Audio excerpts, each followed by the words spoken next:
ఇప్పుడే జీ5 app download చేయండి. చూడండి మీ ఫేవరెట్ టీవీ షోస్ ఎప్పుడైనా ఎక్కడైనా. మీరు చేస్తున్న సాయానికి ఏమిచ్చినా మీ రుణం తీర్చుకోలేం. మా వల్ల మీకు జరిగిన నష్టాన్ని మరో రకంగా మేం పోడ్చలేం. అందుకే మిమ్మల్ని పెళ్లి చేసుకొని నా జీవితంలోకి, మా కుటుంబంలోకి మిమ్మల్ని ఆహ్వానించాలనుకుంటున్నాను. అది మీకిష్టమైతేనే. ఈ వయసులో మనకి పెళ్ళేంటి అని బయట వాళ్ళు, ఇంట్లో వాళ్ళు కూడా అనుకోవచ్చు. అందుకు నా దగ్గర సమాధానం ఉంది. అది నా ఇంట్లో వాళ్ళకి చెప్తాను. నాకు మీ సమాధానం కావాలి. నన్ను పెళ్లి చేసుకుంటారా విద్యాదేవి గారు? మనం పెళ్లి చేసుకుందామని మొదటిసారి మనం ప్రేమించుకున్నప్పుడు అడిగారు. మళ్ళీ ఇప్పుడు అడుగుతున్నారు. మీ ప్రేమని ఎప్పటికీ కాదన్నో.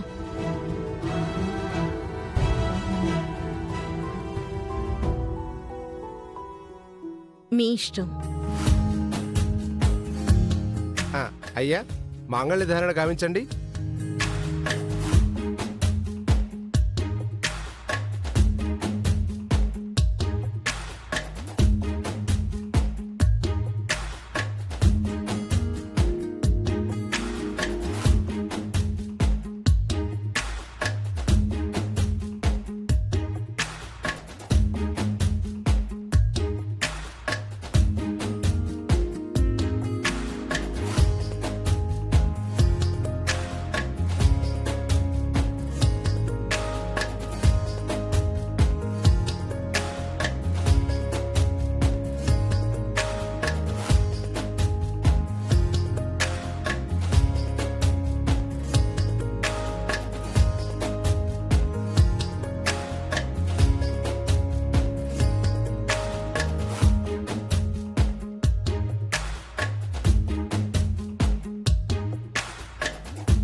మహా చనిపోయి 2-3 నెలలు కూడా కాలేదు, అప్పుడే మళ్ళీ పెళ్లి చేసుకుని వచ్చారా?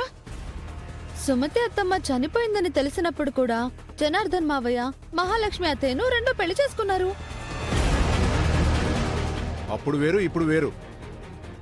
అప్పుడంటే రాంప్రీతిలు చిన్నపిల్లలు కాబట్టి వాళ్ళ కోసం అన్నయ్య మహావతిని చేసుకోవాల్సి వచ్చింది.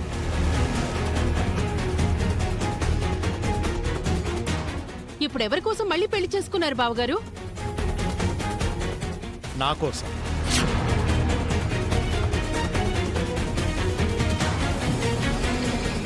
మీకు ఇప్పుడు పెళ్లితో ఏం అవసరం అన్నయ్య? అయినా ఈ వయసులో మీకు పెళ్ళేంటి? పెళ్లి చేసుకునేది పిల్లల్ని కన్నం కోసమో, పిల్లల్ని చూసుకోవడం కోసం మాత్రమే కాదు, ఒక తోడు కోసం కూడా చేసుకుంటారు. కలిసి కష్టసుఖాలు పంచుకోవడం కోసం కూడా చేసుకుంటారు.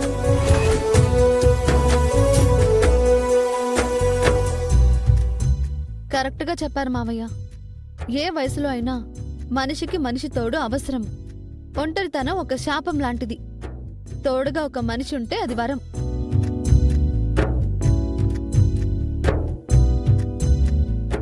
ఏ అవసరం వచ్చిందని ఈ వయసులో పెళ్లి చేసుకున్నారు అని ప్రశ్నించారు. ఆయన అవసరాలు మీరు చూసుకున్నారా? మంచి చెడ్డలు పట్టించుకున్నారా?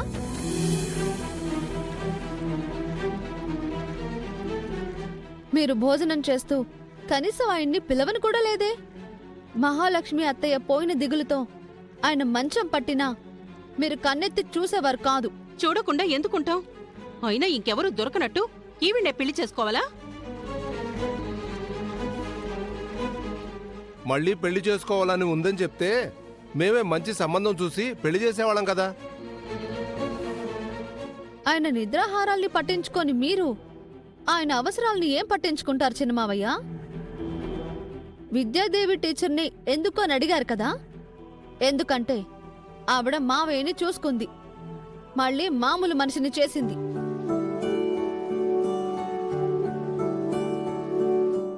ఆవిడే లేకపోతే ఈ పాటికి మావయ్య పిచ్చోడైపోయి ఉండేవారు.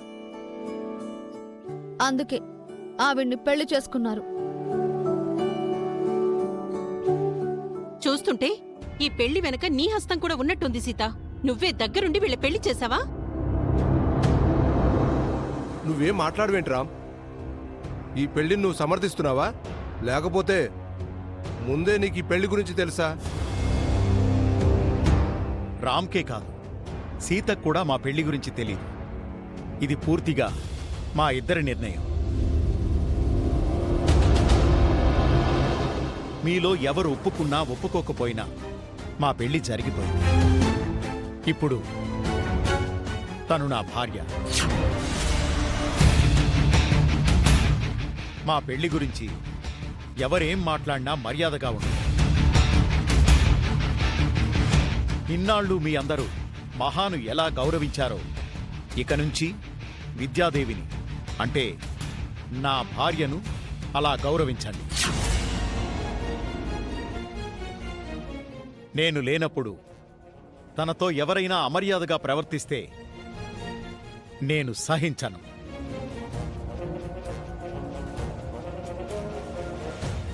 నువ్వు ఇంత చెప్పాక ఎవరేమంటారు బావా? ఎవరైనా ఏమైనా అంటే నేను సీక్రెట్ ఏజెంట్గా పనిచేసి మీకు ఆ విషయాలు చెబుతుంటాను. రామ్, మా పెళ్లి విషయంలో నీకేమైనా అభ్యంతరం ఉందా? పిన్ని స్థానంలో ఈవిడ్ని ఊహించుకోలేను నాన్న. అలా అని మీ నిర్ణయాన్ని తప్పుపట్టను. సుమతి అత్తమ్మ మీ పిన్ని స్థానంలోకి రాలేదు మామా. తన నిజమైన స్థానంలోకి మళ్ళీ వచ్చింది. నిజంగా మీకు ఒక తోడు అవసరం. ఈ ఇంట్లో పిన్ని లేని లోటు ఎవరూ తీర్చలేరు. మీరంటున్నట్టు పిన్ని లేని లోటు ఆవిడ తీరుస్తుందంటే నాకు అభ్యంతరం లేదు. రామ్ కూడా ఒప్పేసుకున్నాడు బావా. ఇక మీరు లోపలికి రావచ్చు. ఆగండి ఆగండి. కొత్త దంపతులు హారతి ఇవ్వకుండా ఎలా వస్తారు? ఒక నిమిషం ఉండండి.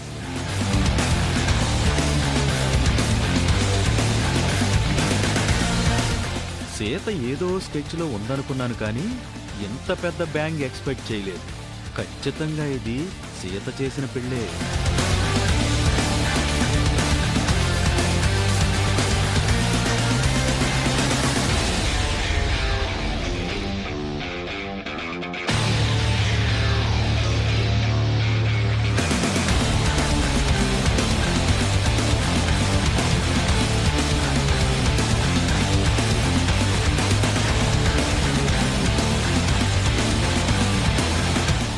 కుడికాలు ముందు పెట్టి లోపలికి రండి.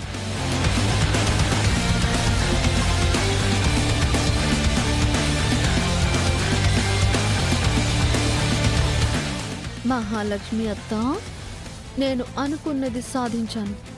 నువ్వు నిజంగా బ్రతికే ఉంటే ఈ ట్విస్ట్ని తట్టుకోలేవు.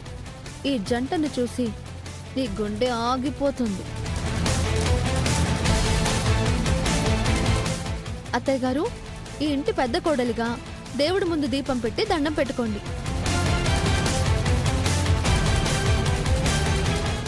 జీ5 యాప్ డౌన్లోడ్ చేసి అన్ని ఎపిసోడ్స్ పూర్తి ఉచితంగా చూడండి.